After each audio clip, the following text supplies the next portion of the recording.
Case Pro Podcast. Halo Sobat Pilar, dimanapun kalian berada, selamat datang di Podcast Pro Podcast. Nah, gimana nih kabarnya hari ini? Semoga selalu sehat, bahagia, pokoknya hal-hal baik selalu menyertai kalian. Nah, kenalin, nama aku Kinan sebagai moderator di podcast kali ini. Dan tentunya aku di sini nggak sendirian nih, aku ditemani oleh dua narasumber yang keren-keren banget ya. Yang mungkin kita bisa kenalan dulu kali ya, karena aku pernah dengar tak kenal maka tak sayang gitu. Makanya supaya kita saling menyayangi, kita bisa kenalan dulu nih. Mungkin bisa dimulai dari sebelah kanan aku. Halo semuanya, saya Dr. Hervi. Saya dokter kebidanan dan kandungan atau SPOG lah biasanya disebutnya. Saya adalah salah satu pengurus daerah di PKBI Jawa Tengah. Oke, salam kenal Dokter Hervi. Halo. Oke, kita lanjut di sebelah kiri aku. Oke, halo teman-teman semuanya. Perkenalkan aku Ananto. Aku salah satu bagian dari Pilar PKBI Jawa Tengah dan aku kebetulan di divisi CSE atau Comprehensive Sexual Education. Oke, salam kenal Kak Iya. Ananto.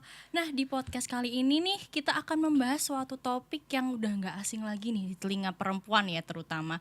Bahkan selalu merasakan setiap bulannya, yaitu nggak usah jaim, yuk ngomongin menstruasi apa adanya. Nah, supaya nggak nggak kaku-kaku banget nih, aku mau tanya dulu nih sama Sobat Pilar. Kira-kira perasaan waktu pertama kali menstruasi itu gimana sih?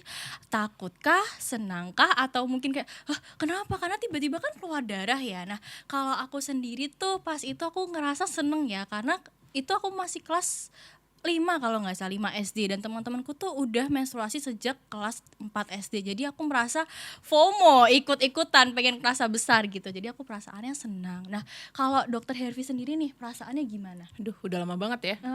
Jadi aku harus mengingat-ingat ya. Yang jelas kaget. Kaget. Kok keluar darah? Iya. Tapi kebetulan saya agak awal ya menstruasinya, jadi kaget. Teman-teman banyak juga yang belum. Jadi keluar darah. Terus untungnya orang tua saya sudah ngasih tahu bahwa deket-deket ini kamu akan menstruasi. Itu artinya keluar darah, artinya kamu sudah dewasa. Dan artinya seorang perempuan sudah bisa hamil. Berarti udah dikasih disclaimer dulu ya? Udah sama dong. orang tua. Oke. Nah, kalau dari Kak Ananto nih, Kak Ananto kan laki-laki ya. Maksudnya tapi Kak Ananto kan sering terjun langsung ke SMP, ke SMA buat ngasih edukasi tentang menstruasi lebih tepatnya.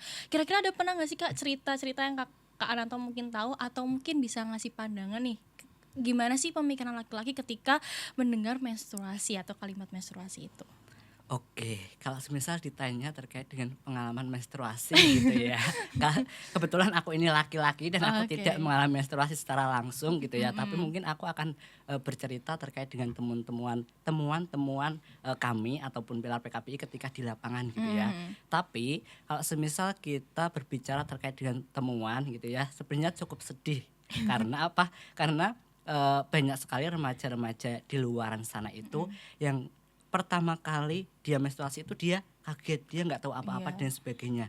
Bahkan dia merasa nggak siap karena apa? Karena dia nggak terinformasi hal itu dari sejak dini gitu ya. Bahkan menurut data UNICEF pun hanya sebesar 25% atau 1 dari 4 remaja perempuan itu ketika dia menstruasi mendapatkan informasi terkait dengan itu gitu ya. Selebihnya dia nggak dapat informasi dari manapun, dan bahkan hanya 13,6% itu yang dapat informasi dari orang tuanya gitu. Dan kebanyakan mereka juga mencari informasi itu dari Sosial sosial media. media yang justru itu belum tentu kebenarannya seperti itu ya Dok ya. Berarti berarti perempuan di Indonesia tuh masih minim ya pengetahuan tentang menstruasi, dan nggak semuanya udah disclaimer dulu sama orang tua dan sama-sama kaget. Berarti menstruasi ini tuh masih dianggap tabu ya Dok ya di mata masyarakat. Kalau tabu sih sebenarnya mungkin tidak. Karena perempuan itu yang sering kali terjadi adalah perempuan menganggap menstruasi adalah suatu hal yang biasa saja. Jadi oh ya sudah menstruasi. Sejujurnya dari semua, karena saya dokter kandungan ya, dari hampir semua pasien saya, mereka bahkan tidak pernah tahu persisnya bagaimana siklus menstruasinya. Atau misalnya ada gangguan menstruasi pun mereka datang dalam kondisi yang agak lama. Jadi agak sulit kita untuk mengembalikan kondisinya. Terus kalau kita tanya, gimana siklusnya? siklus. Saya nggak tahu dok itu apa siklus. Pokoknya tiap bulan haid aja gitu. Itu bahkan itu wanita dewasa loh. Apalagi remaja. Apalagi remaja. Gitu. Nah, Tapi stigma-stigma pun juga masih banyak ya dok ya. Banyak. Stigma Jadi negatif tentang perempuan saat menstruasi itu. betul, ada bahkan di suatu daerah kalau kadang dia lagi menstruasi ya berarti harus dijauhkan karena itu Iya, darah kotor. Betul, Iya, diasingkan betul. gitu ya. Betul. Dok, ya. Dan sebenarnya itu pun juga tentu saja berpengaruh ke si remajanya itu mau terbuka atau enggak gitu Iya, ya dok ya. Contohnya kalau semisal si remaja itu kalau udah dapat stigma-stigma buruk tentang menstruasi, kalau menstruasi itu dianggap kotor, dianggap dianggap tabu, terus Betul. taruh, terus dianggap pembawa sial dan sebagainya. Itu kan justru si remaja perempuan jadi enggan Takut. untuk bercerita ya. Betul. Maksudnya takutnya adalah nanti kalau semisal aku bercerita cerita terkait dengan menstruasi, aku lagi menstruasi nih, terus langsung dijauhi sama teman-temannya Iya. gitu kan kayak nggak lucu ya. Dan kadang-kadang yang sering terjadi adalah orang menganggap menstruasi adalah darah kotor yang wajib dikeluarkan. Padahal enggak. Padahal ada kondisi-kondisi tertentu yang darah itu tidak akan keluar. Misalnya pada wanita dewasa yang dia menggunakan kontrasepsi suntik. Dia tidak akan haid karena dibuat tidak haid. Oh gitu. Karena dianggapnya itu darah kotor harus keluar gitu. Oke, berarti kan tadi kan darah kotor ya. Nah, kira-kira dokter Hervi ini sering dapat kasus nggak sih kak? Kak. Apa dipanggil kak, saya masih muda kok. Oke, lebih kak aja ya kak. ya, Oke, mohon biar maaf. nggak ada bedanya sama Iya, Nanto. Oke. biar seumuran. Jadi ya. pernah nggak sih kak dapat kasus-kasus unik nih tentang pasien-pasiennya terhadap menstruasi ini? Barusan kebetulan saya dapat kasus anak usia 12 tahun. Dia mengeluh nyeri di vaginanya. Tapi dia memang nyerinya tiap bulan, dia bingung, dia belum keluar darah. Ternyata selaput darahnya itu tidak lubang. Jadi harus dilakukan operasi. Coba bayangkan kalau itu misalnya dia tidak terbuka ngomong, tambah gede, kasihan dong Iya, gitu betul. loh. Dan itu sudah agak terlambat dia datangnya, sudah cukup banyak keluar darahnya itu. Atau misalnya ada beberapa kasus, pernah dengar nggak yang kasus atlet voli yang tadinya dikira cewek ternyata cowok. iya, Nah, iya, pernah iya. dengar kan? Dia memalsukan menstruasinya karena Nggak pernah menstruasi, Kak? seumuran teman-teman saya sudah pada menstruasi. Saya pura-pura tetap haid biar dianggap tetap cewek karena dari kecil dia diasuh sebagai cewek. Iya. Ternyata ada kelainan gitu. Jadi hal-hal seperti itulah yang sebenarnya harusnya dikomunikasikan antara orang tua dan anak. Jadi seorang, kita sebut remaja aja ya, seorang remaja seharusnya mengenali dirinya sendiri. Gitu. Berarti emang harus terbuka ya, ada keterbukaan. Iya, dengan dan orang kesehatan tua. reproduksi itu ada sih yang pernah menyebutkan kepada saya, salah satu sumbernya ya, bahwa kesehatan reproduksi itu lebih baik diajarkan setelah golden age. Jadi setelah 2 tahun kita sudah mulai mengajarkan sedikit-sedikit mengenai kesehatan reproduksi sesuai dengan usianya gitu loh. Jadi ketika dia menstruasi ya sudah siap. Udah Gitu. tahu ya, udah bawa Betul. bekal lah istilahnya. Dan kadang-kadang seringkali juga muncul kehamilan remaja yang tidak diketahui karena ya dia tidak tahu kalau saya begitu, walaupun kan saya masih remaja.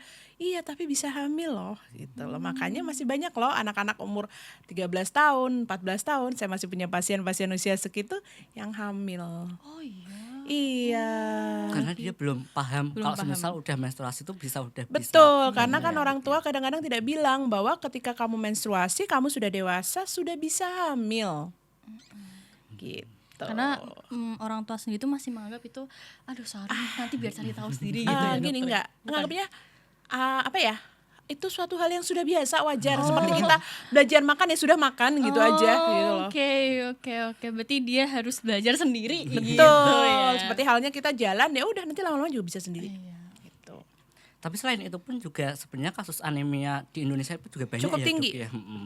Itu kan juga salah satu sebabnya karena pola makan si remaja itu ya dok ya, yang Benar, sering benar. makan makanan junk food gitu. Betul. Sebenarnya apalagi. Betul. Sebelah level 3 contohnya. Nah, ini juga dipacu oleh pergaulannya dia. Kadang-kadang kan anak-anak sekarang udah banyak yang boarding school ya, anak-anak usia remaja boarding school. Dan di sini kadang-kadang tidak diinformasikan oleh pihak boarding school mengenai tadi kesehatan reproduksi, bagaimana makannya dan lain sebagainya. Saya banyak menemui kasus-kasus anak yang datang dengan gangguan haid, terus ketika dicek anemi, dirunut lagi ke pola makannya. Ya, nggak Ya sehat makan sepiring berlima. Dan makannya apa? Sayur-sayuran. Kan menurut masyarakat berpikir bahwa sayur-sayuran itu pasti sehat. Iya. Sehat itu adalah makan sayur dan buah. Jangan lupa makan daging lebih sehat. Iya sih, karena ada proteinnya. Betul. Ya kan? Oke, berarti menstruasi bukan cara makan kebiasaan makan seseorang tuh mengaruh terhadap menstruasinya ya kan? Jadi sebenarnya bukan cuma kebiasaan makan, kebiasaan hidup juga. Jadi begini, yang sering terjadi adalah pernah dengar PCOS? Iya, Nah, itu kan juga gangguan haid. Kenapa kok bisa muncul itu? Karena pola hidup. Anak sekarang ya, daripada olahraga ngapain? Scroll. Iya, betul. Itu satu. Aduh, kesindir nih. Yang kedua, disuruh makan, sayurannya dimakan nggak? Enggak. Abis makan minumnya apa? Teh, Kopi, soda, kopi gitu, soda. Terus abis itu kadang-kadang kita gini, kalau makanan paling enak yang dikasih siapa sih? Bapaknya biasanya ya. Padahal sebenarnya makanan yang paling enak yang dikasih harusnya adalah anak yang sedang bertumbuh. Gitu, terutama anak perempuan, bukan anak laki-laki. Kenapa anak perempuan? Anak perempuan ini nantinya dia akan hamil, mengandung, hamil, melahirkan. Kalau dia tidak dimodali dengan kondisi fisik yang oke, dengan gizi yang baik, akan menghasilkan keturunan yang dengan gizinya kurang baik. Akhirnya apa? Jadi stunting. Nah, itu berarti asal mula stunting ya. Iya. Terus kalau PCOS tuh bisa diceritakan lebih detail lagi nggak sih, Dok? Oke. PCOS tuh apa? Cerita tentang PCOS ya. Jadi kemana-mana nih ya. Sebenarnya kalau bahas menstruasi itu sebenarnya butuh waktu yang cukup panjang. Berarti udah 2 jam ini. Oh enggak, minimal 1 semester. Lebih panjang. Iya, lebih panjang lagi. Lebih panjang lagi ya. berarti. Jadi PCOS itu adalah salah satunya muncul dengan kita sebut sebagai polycystic ovarian syndrome. Jadi sindrom beberapa hal yang muncul bersamaan. Salah satu yang muncul adalah gangguan ovulasi. Gangguan ovulasi ini munculnya dalam bentuk apa? Kalau pada orang dewasa muncul dalam bentuk infertilitas atau sulit punya keturunan. Tapi kalau pada remaja munculnya adalah di gangguan haid. Biasanya PCOS ini muncul pada wanita remaja yang dia satu berbadan gemuk. Kadang-kadang dia juga ada tumbuh bulu-bulu di laki-laki, kayak ada kumis, ada janggut gitu. Ada terus ada jerawat di T-zone itu juga gitu. Ada gejala-gejala muncul seperti itu. Ya, karena ini perempuan ini masih remaja kan kita tidak bisa mengkonfirmasi dengan pemeriksaan ultrasonografi yang lewat vagina. Nah, kalau kita misalnya mengkonfirmasi dengan pemeriksaan itu akan lihat di dalam sel telurnya itu ada sel telur kecil-kecil yang tumbuh. Padahal sebenarnya seorang wanita cuma butuh 1 sel telur saja untuk berkembang gitu. Oke, berarti menstruasi itu kalau ketika kita menstruasi itu bisa juga PCOS kah atau enggak? Kalau gini, orang dengan PCOS biasanya mengalami gangguan menstruasi. Jadi ada bentuk gangguan, bentuk kelainan gitu. Salah satu tandanya mungkin gitu Iya, ya. salah satu tanda dari PCOS adalah gangguan menstruasi. Oke. Kak Ananto mungkin ada tambahan? Kalau aku sih kalau ketika di lapangan gitu ya, ketika edukasi itu tuh sebenarnya remaja perempuan sering mengeluhkan kenapa sih aku kok ketika menstruasi sakitnya Nggak bener-bener normal sakit gitu ya, banget gitu ya. Nah, itu perutnya. kenapa Dok gitu? Jadi ada banyak hal ya yang akan dialami seorang perempuan ketika dia menstruasi. Salah satunya ada yang mengalami gejala premenstrual. Premenstrual itu ada bentuknya nyeri perut, ada yang pusing, ada yang mood swing, dan dia akan menghilang pada saat dia keluar darah mens. Itu wajar karena ketidakseimbangan hormonnya, wajar. Jadi yang kedua, kalau ada nyeri haid. Nyeri haid kapan yang disebut wajar? Kalau dia muncul pada hari pertama. Itu wajar. Tapi kalau lebih dari hari kedua, ketiga, keempat, yuk periksa. Jangan-jangan ada kelainannya di situ. normal ya. Sudah tidak normal gitu. Dan sebenarnya dari pola makan itu pun juga bisa mempengaruhi Bisa. ya, Dok ya, bisa kista ataupun apa gitu ya Dok ya? Bisa. Jadi nyeri haid salah satunya dipengaruhi kalau orang itu sudah tadi sebaiknya ketika kita sudah mulai haid, kita sudah mulai melakukan pencatatan. Kalau nggak salah sih di PKB ada ya Iya betul. aplikasinya. Iya. Nah, itu kita nanti mencatat siklus haidnya kita seperti apa. Nanti kita akan tahu, oh kita akan haid. Mulai dari situ menjelang haid, yuk gaya hidupnya diubah. tidak tidur terlalu malam, olahraga, terus Makannya abis lebih itu sehat gitu iya ya. kurangin garam, kurangin makan minum soda, makan soda, minum soda, minum kopi. Itu kan sekarang kebiasaan anak sekarang ya, Iya. kalau nggak minum soda, minum kopi, gula, udah rusak badannya. Kopinya tuh juga bukan kopi americano soalnya, kopi yang Kopi yang gula plus gula. Nah justru itu tuh sebenarnya yang agak susah untuk diubah tuh pola Iya, hidupnya pola itu ya hidup, Dok ya. Pola hidup, kebiasaan hidup Iya, terus gitu. pola makan juga dan sebenarnya pun pemerintah juga udah banyak upaya-upaya untuk menurunkan apa ya angka kejadian anemia untuk perempuan itu gitu ya. Tapi kenyataannya kalau semisal ada program itu, semisal contohnya adalah minum tablet tambah darah secara bersama gitu. Nah, Ya. itu biasanya nggak diminum atau diumpetin gitu terus dibuang di tempat sampah karena Iya. Rasanya nggak enak sih. iya, Nggak enak sih gitu ya. Terus efeknya mual dan sebagainya. Iya. Padahal kan sekarang dunia farmasi pun juga udah cukup maju ya, Iya. udah ada TDD yang dalam bentuk gummy ya Dok ya. Ada banyak, ada yang banyak bentuknya, dia ada Eversense, ada yang bentuknya kayak permen ada. Jadi ada banyak. Kadang-kadang ya jeleknya kadang-kadang ya jeleknya kita ya adalah kalau ada program-program seperti itu hanya berakhir di seremonial saja. Iya, betul. Jadi yuk minum tablet tambah darah bareng, tapi tidak dikasih tahu kenapa sih pentingnya minum itu. Disuruh bareng-bareng foto selesai. Besok lagi enggak. Iya, betul. Oke. Tadi kan Dokter Hervi udah mention ya apa ya aplikasi yang kerjasama nih sama PKB ini. Aduh, oke mungkin jelasin. Untuk apa ya men-tracking menstruasi kita Betul, nih. Nah, ada. boleh dijelaskan lebih detail ke Ananta atau Dokter Hervi? Mungkin Ananta lebih Oh, jelas. Oke. Ya, kebetulan gitu ya PKBI ini bekerja sama dengan UNICEF gitu ya, mengembangkan terkait dengan aplikasi pelacak menstruasi namanya adalah Oki Indonesia. Nah, itu didesain khusus untuk remaja. Nah, di situ pun sebenarnya nggak hanya untuk men-tracker menstruasi itu sendiri, tapi banyak sekali informasi-informasi Wikipedia di situ gitu ya seputar pubertas, kemudian mitos fakta, terus ada juga kira-kira kalau semisal aku menstruasi itu harus membersihkannya gimana, terus cara memilih produk menstruasi itu yang benar itu seperti apa dan sebagainya. Di situ banyak sekali informasi gitu ya. Jadi aplikasi Oki ini nggak cuma untuk perempuan tapi laki-laki juga bisa menggunakan ternyata. itu. Selain itu juga ada beberapa pertanyaan ataupun kuis-kuis yang bisa untuk menguji pengetahuan kita terkait dengan pubertas itu seperti apa, itu ada di situ semuanya. Menarik ya. Oke, Sobat Pilar jangan lupa di-download. Ya, ini sangat membantu gitu.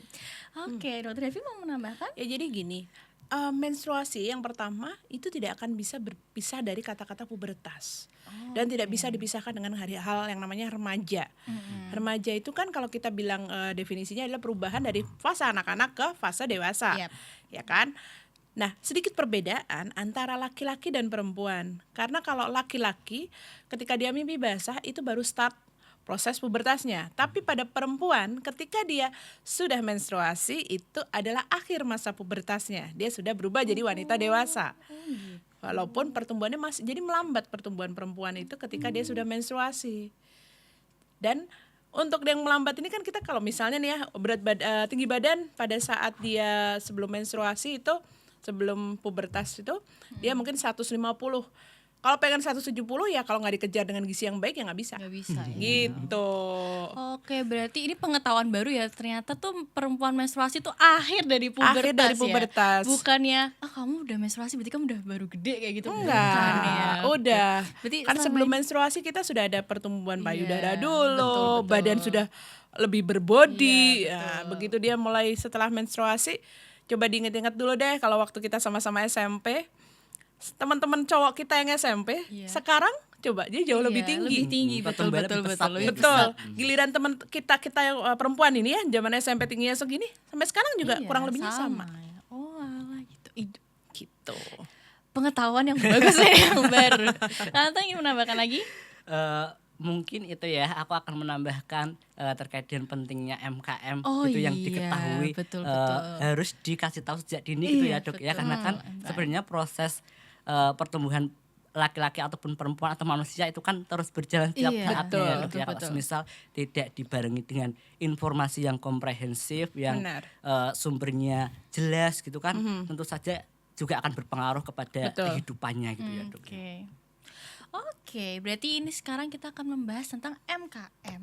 Nah, Dokter Hervi mungkin bisa ngasih pengetahuan nggak tentang MKM itu lebih detailnya seperti Aduh. apa tuh? Mohon maaf, saya agak tidak terbiasa dengan Oke. singkatan.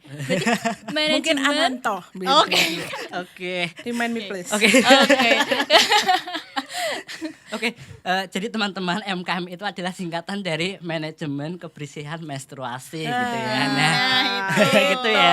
Jadi kita jangan terlalu terbiasa dengan singkatan-singkatan. Iya, karena nggak semua orang tahu ya, Dok, ya. Betul. Betul. Nah, jadi MKM atau manajemen kebersihan menstruasi ini adalah salah satu sub ilmu dari kesehatan reproduksi gitu ya, yang dikhususkan untuk membahas tentang kebersihan menstruasi itu seperti apa dan sebagainya gitu ya.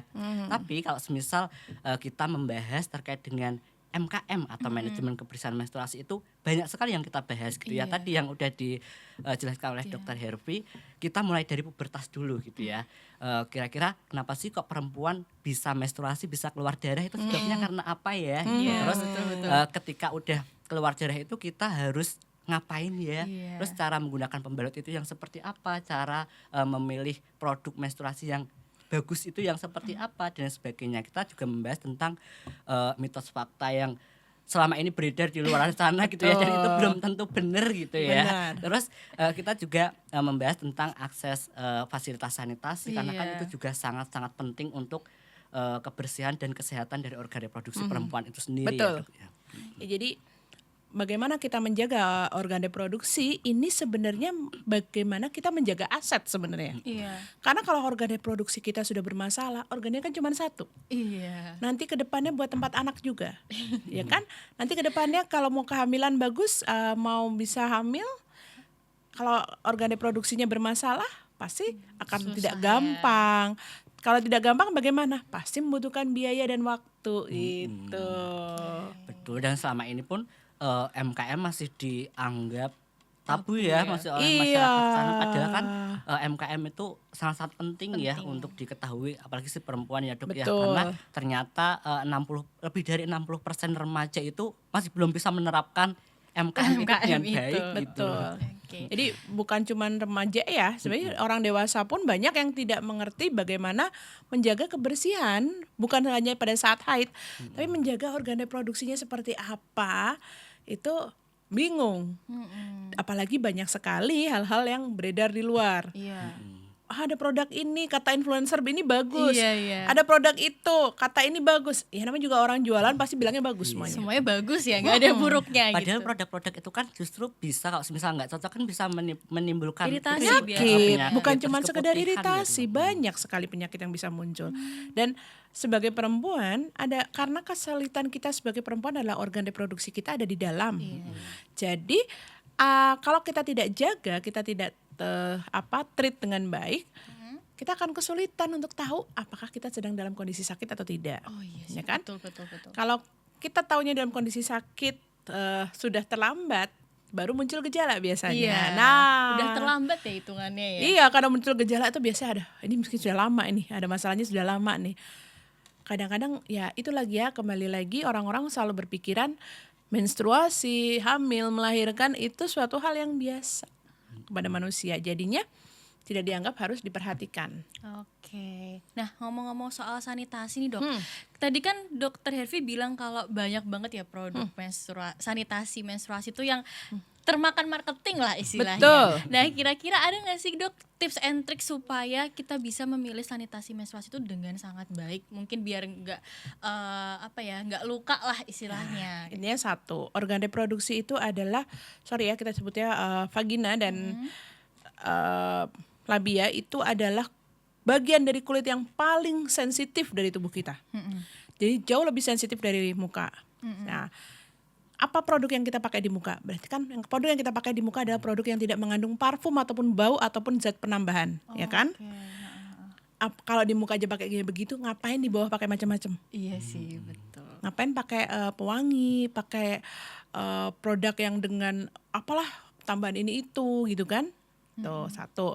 Yang kedua, ada banyak produk baru seperti sekarang ada menstrual cup, ada tampon dan lain sebagainya.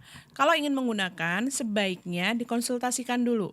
Oke. Ya dong. Misal nih dia seorang perempuan, belum menikah, belum pernah berhubungan seks, masa mau pakai tampon? Ya kan? Atau misalnya seorang perempuan dia menstruasinya kalau mens banyak sekali sampai 3 atau 4 sehari, yang pas banyak-banyaknya bisa sampai 5 atau 6 kali ganti pembalut. Kalau dia menggunakan menstrual cup, apakah nggak luber-luber? Iya sih. Satu. Terus yang kedua, bagaimana dia bisa tahu kalau pada saat itu dia banyak atau tidak? Iya, iya. Apalagi kalau tadi yang dia memang sudah ada riwayat seperti itu. Kalau yang dia biasa-biasa saja, nanti kita review lagi nih gitu loh. Bisa sih kita bisa konsultasi seperti itu gitu loh. Dan banyak sih kalau cerita menstruasi sih soalnya masalahnya. Oke, berarti kita memilih sanitasi produk menstruasi itu yang sesuai dengan kebutuhan kita. Betul, ya, Dok, satu. ya? Yang kedua, pakailah sesuatu yang sebaiknya lebih alami. Oke, yang alami-alami Gitu. aja nih. Iya, nggak usah aneh-aneh, nggak usah ditambahin macem-macem. Oke, boleh. Karena tuh ingin menambahkan mungkin. Karena sebenarnya produk menstruasi kan banyak ya Dok ya. Ada Betul. juga jenis ya yang sekali pakai dan berkali-kali pakai Betul. ya Dok ya. Betul, Nah, betul. itu kan juga tentu saja juga ada plus minusnya masing-masing. Betul. Kalau yang berkali-kali pakai ya berarti lebih ramah lingkungan Betul. ya Dok ya. Tapi Iya. kalau yang sekali pakai ya berarti lebih tidak ramah lingkungan. Betul, intinya gitu itu ya. sih. Iya. Yang kalau misalnya berkali-kali pakai, ya kita cucinya juga harus pinter. Jadi tidak usah pakai pewangi segala macam, cuci biasa. Pakai deterjen biasa boleh. Terus habis itu dibersihkan biasa. Jadi tidak usah pakai pelembut, pewangi segala macam.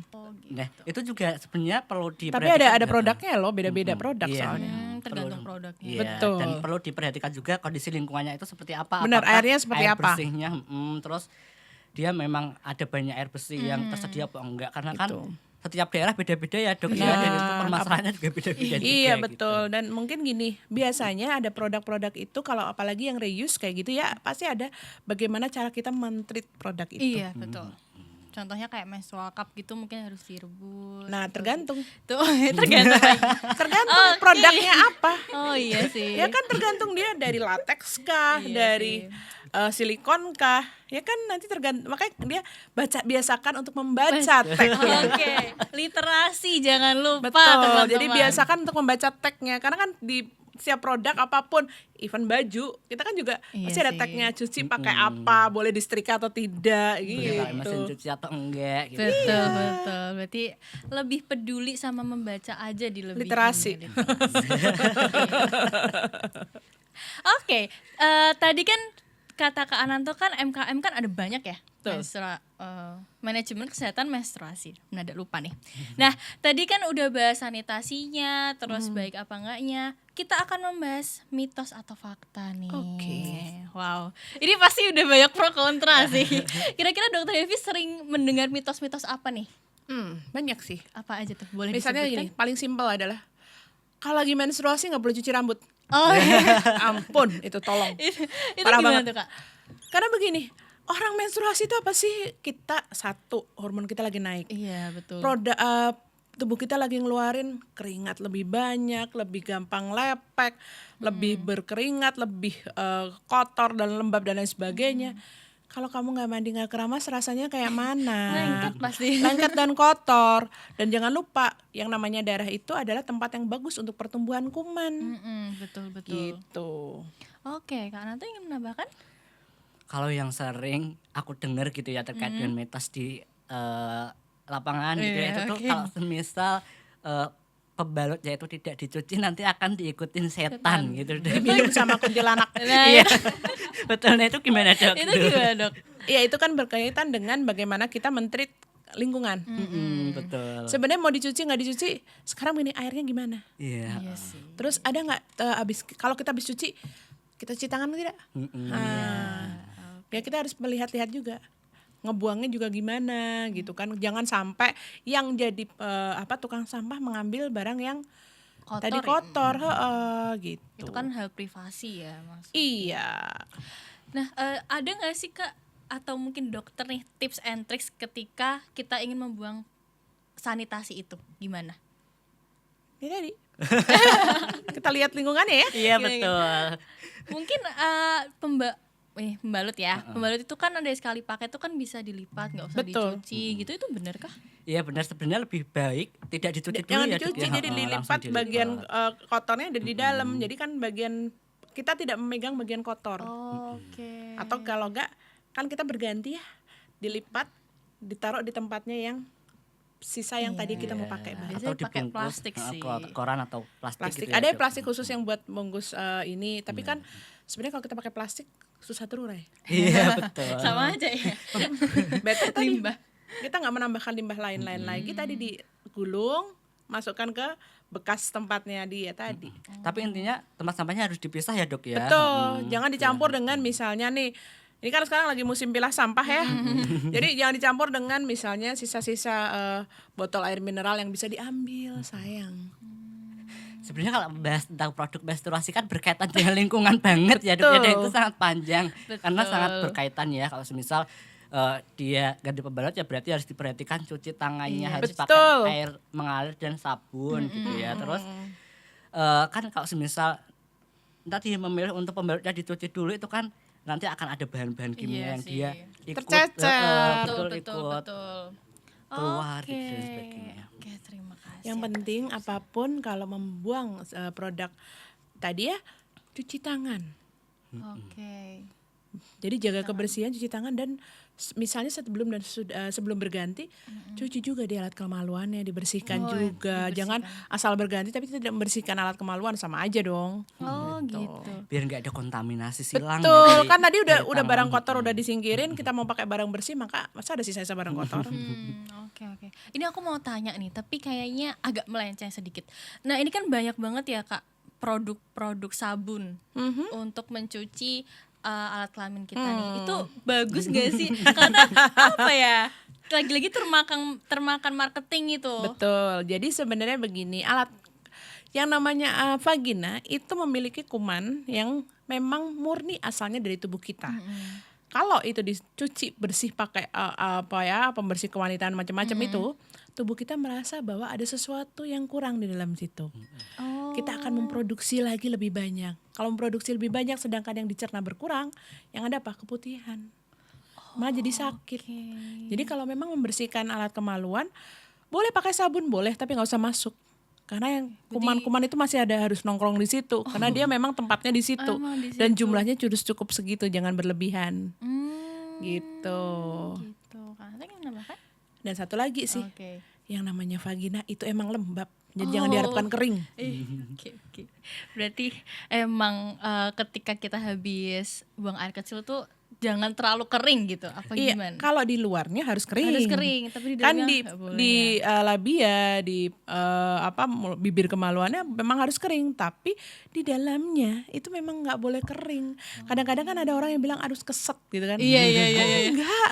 Kalau keset itu malah dia menimbulkan kuman-kumanan muncul lagi lebih banyak. Tubuh kita merasa, oh tentaraku kurang nih, gue tambahin lagi deh gitu. Berarti itu otomatis tubuh kita merespon. Betul. Ya, Dok. Oke, kita balik ke mitos fakta lagi. Aku penasaran nih sama satu. Kenapa sih kita menyebut darah menstruasi itu darah kotor, Dok? Nah itu aku nggak tahu. Gak tahu ya. Oke, karena tuh tahu. Itu masalah sosiologi itu ya. Iya, itu mitos yang itu yang sering didengar oleh teman-teman gitu, Dok. Karena mungkin merasa tiap bulan harus keluar. Karena itu untuk membersihkan. Kalau mohon maaf, kalau muslim kan itu pada saat kita tidak sholat. Iya. Dan dikatakan kalau udah selesai kita bersuci. Nah itu makanya mungkin dianggapnya sebagai darah kotor. Oke, berarti lebih ke stigma-stigma masyarakat lagi. Ya. Betul, padahal kan sebenarnya itu adalah Darah beneran sih. darah beneran ya dari siklus menstruasi itu. Jadi ya, Dok, dari ya. darah menstruasi itu sebenarnya diproduksi oleh lapisan dari rahim yang kita sebut sebagai endometrium, yang sebenarnya sudah dibuat ketika kita sudah mulai dari masa ovulasi. Masa ovulasi dia mulai lapisan endometriumnya menebal buat mempersiapkan terjadinya kehamilan. Nah, kalau kita nggak jadi hamil, keluarlah dia gitu. Jadi apa dong sebenarnya? Berguna nggak? Sesuatu hal yang tidak jadi dipakai gitu aja gitu. Oke, berarti nyebutnya sekarang apa nih? Bukan darah kotor lagi ya? Lebih Enggak ke lah. Sesuatu yang nggak jadi dipakai. Oke. Panjang ya. Darah normal. Darah normal. Iya. Oke. Darah normal yang keluar tiap bulannya gitu. Iya, ya udah bilang aja itu darah menstruasi, selesai ya gitu. Dan justru itu bisa jadi indikator kalau semisal organ reproduksinya perempuan Sehat. itu sehat. Iya, betul. Kalau semisal dia rutin ya, Dok, ya, tiap Betul. bulannya. Jadi kalau dia tidak hamil, berarti dia harus mens. Dia tidak hamil, tidak pakai obat-obatan buat menekan haid, berarti dia harus mens setiap bulan. Itu aja. Oke, terus kalau misalnya dia nggak pakai obat-obatan apapun, tapi menstruasinya kadang 3 hari, kadang 4 hari, itu gimana dok? Ya, itu saatnya ketemu saya. Oh, Sebenarnya bisa dipengaruhi dengan pola hidup tadi ya dok ya, pola hidup, pola nanti makan, makanya stres. kita lihat juga apakah itu ada ke sana atau adakah problem-problem yang lain, makanya gitu. Satu lagi sih sebenarnya yang perlu ditekankan bahwa ke dokter kandungan itu tidak selalu sedang hamil. Iya, betul Dan sih. nona pun jangan takut, jangan malu ke dokter kandungan. Iya, betul. Karena apa? Ya itu tadi salah satunya benerin siklus menstruasi. Iya. Itu aset masa depan sebenarnya. Betul, itu stigma yang harus diubah tuh. Ke psikolog bukan berarti gila, terus Iya. ke obgyn bukan berarti hamil. Iya. Dengerin ya, Bukan Sobat berarti Pilar. stres. Ke psikiater bukan berarti gila. Iya. Ke dokter obgyn bukan berarti hamil. Tuh, dengerin ya Sobat Pilar, jangan takut lagi untuk ke obgyn ya. Pokoknya nggak apa-apa ke obgyn walaupun orang-orang tuh natap kayak "Ih," gitu kan. Ya kan paling bareng-bareng, ya paling bareng-bareng sama orang hamil. Oh, iya sih. Atau bareng-bareng sama orang promil. Ya udah gitu aja, biarin aja. Kan Iya sama aja kita ke dokter dokter gigi, ada yang satunya giginya sakit, satunya mau scaling. Iya sih. Atau misalnya ke dokter penyakit dalam, satu batuk, satu pilek, satu diabetes. Berarti mungkin kenapa bukan orang-orang ya, kenapa remaja perempuan tuh pada takut ke dokter tuh gara-gara stigma itu. Stigma itu, dan memang kalau masih remaja kan harus didampingi orang tua. Iya, betul. Tapi sebenarnya bisa di di cover BPJS nggak sih dok kalau ke Tergantung dokter obgyn? kasusnya. Tapi bisa kok, ada orang-orang dengan gangguan haid juga bisa dibantu oleh asuransi. Gitu. Kan sakit. Oh iya sih, sakit gitu. Oke, atau mungkin ada tambahan lagi. Gitu ya teman-teman, intinya adalah mencegah daripada mengobati gitu ya. Kalau Betul. misal teman-teman udah ngerasa nggak nyaman dengan siklus menstruasinya, itu lebih baik ke dokter obgyn Dateng gitu ya. aja. Dok, ya. Boleh. Atau misalnya ke Atau ahlinya. misalnya kalau memang terkendala dengan masalah asuransi, kan bisa ke puskesmas dulu. Kan bisa gitu loh. Iya betul. Oke. Berarti ini dukungan lingkungan tuh nggak kalah penting ya. Dok, Betul. ya? Harus- Tapi sekarang di Semarang pun dukungan lingkungan sudah sangat bagus loh. Oh iya. Iya kan di puskesmas pun Iya mereka sih. tidak, wah masih belum nikah ada masalah. Iya, Kok iya. dokter karena keluhan kandungan. Enggak, mereka tidak ada stigma kok, enak. Udah lebih terbuka ya pikirannya. Iya, Oke. kan kita kota besar. Iya. Itu kalau di kota ya, tapi Iya, nggak tahu kalau kalau di misal kau- di di daerah desa. 3T terpencil seperti apa gitu ya. Bahkan Iya. kalau misal kita membahas tentang layanan pun juga sebenarnya nggak Berbeda beda jauh ya, Dok, Jadi ya. di daerah-daerah yang agak susah aksesnya buat itu kadang-kadang ada perbedaan. Iya, dan itu dipengaruhi oleh informasi yang didapatkan gitu ya, Betul. keterbukaan terkait dengan isu-isu Kespro, terus MKM itu kan juga mempengaruhi pola pikir dari si Betul. nakesnya ataupun si Iya, orang-orang di sekitar betul. situ ya dok. Ya? Itu personal ya. Iya. Dokter mungkin pernah nggak datang ke daerah-daerah gitu untuk melakukan obgyn atau gimana? Itu pandangannya gimana? Lakukan opsi apa Maksudnya, maksudnya? maksudnya aduh bingung nih gimana nih. Melakukan Maksudnya apa kayak mungkin ngasih edukasi atau mungkin memeriksa orang-orang di sekitar Ya sana. itu kan bentuk dari pengabdian kita. Nah, itu Iya. gimana tuh pengalamannya? Tiap daerah memiliki sosio-antropologi yang berbeda-beda. Jadi kita memiliki pendekatan yang berbeda-beda untuk setiap daerah. Jadi tidak bisa kita menggunakan pendekatan yang kita lakukan di Semarang dengan kita melakukan pendekatan di Daerah gitu. daerah. Misalnya nggak usah jauh-jauh deh, kita melakukan pendekatan di Kendal, itu kan sedikit berbeda. Kendal kota, Kendal yang di pinggir juga kan berbeda gitu. Jadi kita juga harus sebelum kita melakukan misal ya, let's say cuma sekedar bakti sosial pun, kita juga harus melihat kita mau kemana sih.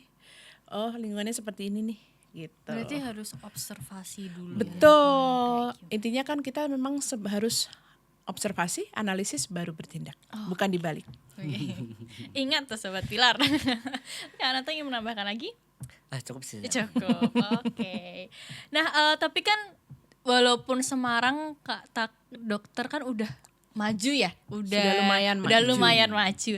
Tapi kan masih ada beberapa sekolah-sekolah bahkan universitas aku sendiri tuh yang jarang menyediakan sanitasi menstruasi. Ya. Nah, itu gimana tuh, Dok? Nah itu memang perlunya edukasi ya.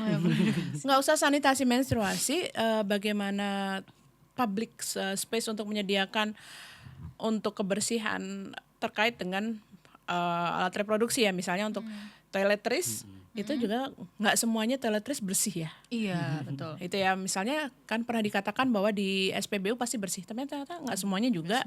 Terus atau misalnya kita public space toiletries bersih, nggak juga gitu loh. Jadi memang kita harus satu, memang pemerintah tugasnya menyediakan, tapi masyarakat juga harus menjaga. Iya. Habis menggunakan MCK ya tolong dong diguyur, jangan dirusak, Nggak langsung ditinggal gitu ya, Dok.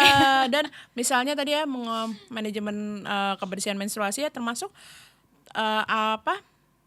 segala macam habis cuci dan sebagainya ya jangan dibuang sembarangan gitu. Betul, itu sih.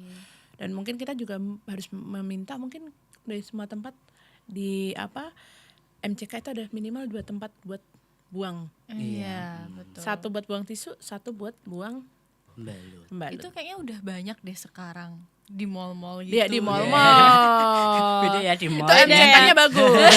Rata-rata memang di mall MCK-nya bagus, tapi kembali lagi tidak Iya, semua. Tidak semua ya. Iya, Tidak betul. merata lah pokoknya. Betul.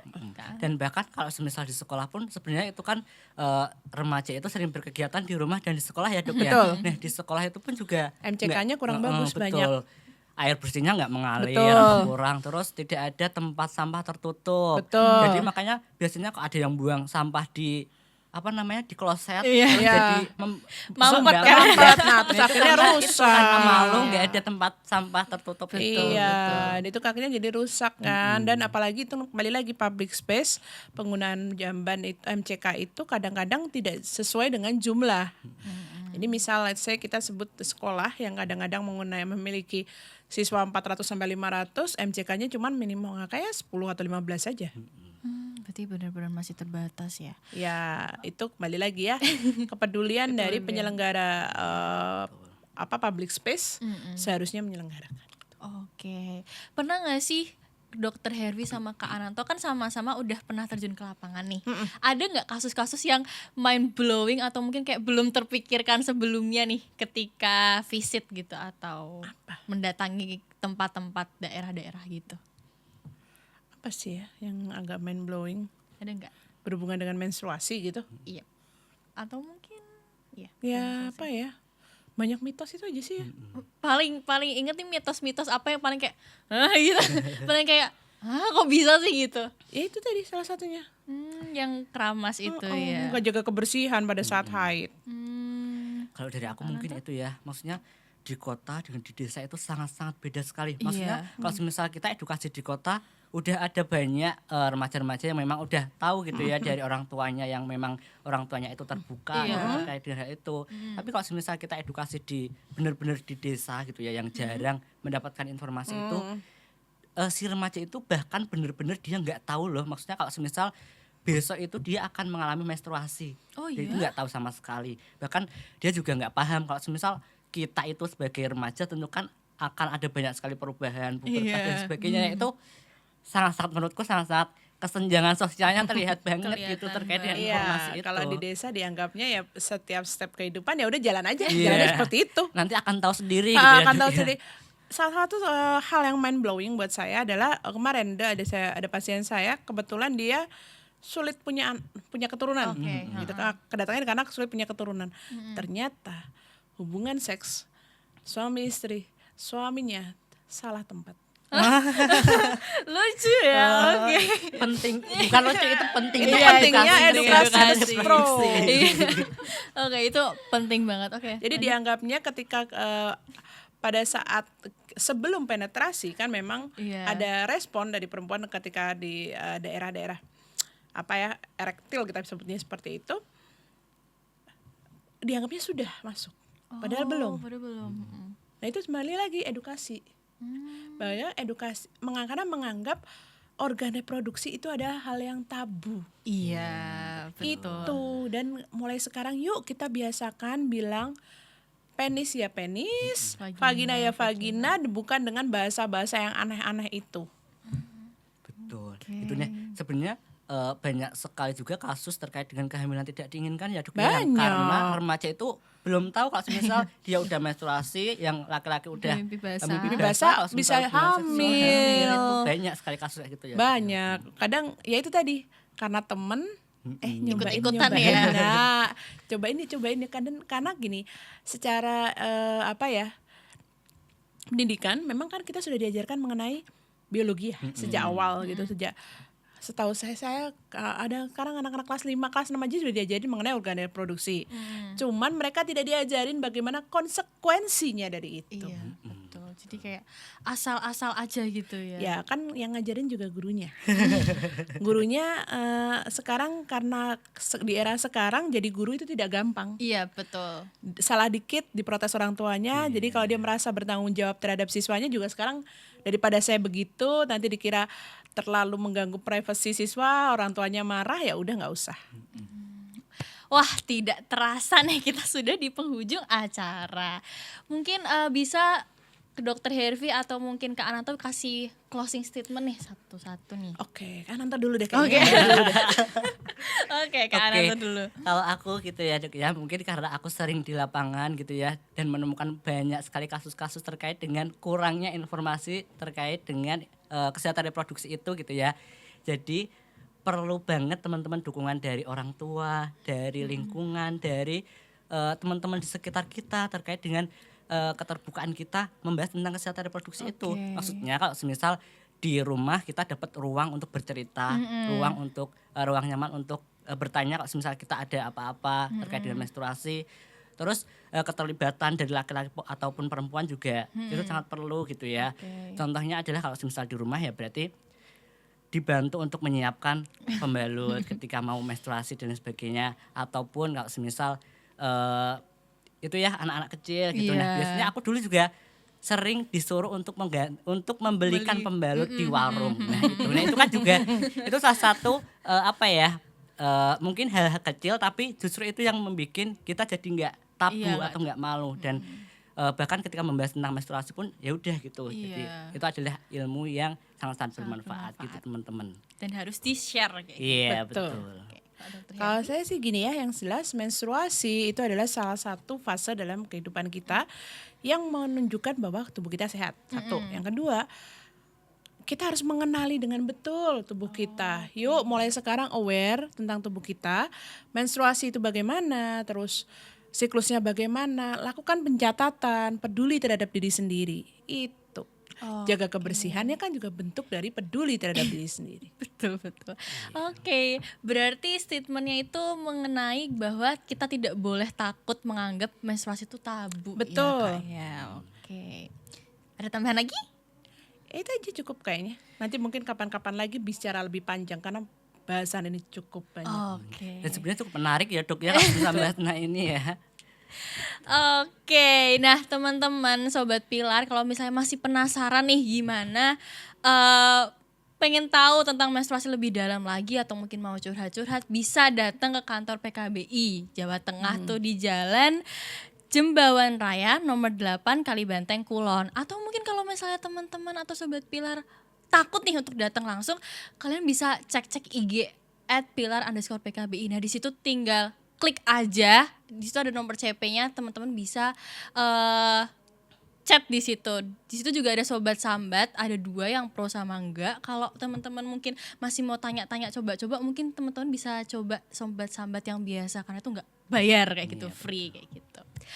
Oke, terima kasih kepada 2 narasumber kita kali ini, Dokter Hervi dan Kak Ananto. Sampai jumpa lagi di Kipot selanjutnya. Bye bye.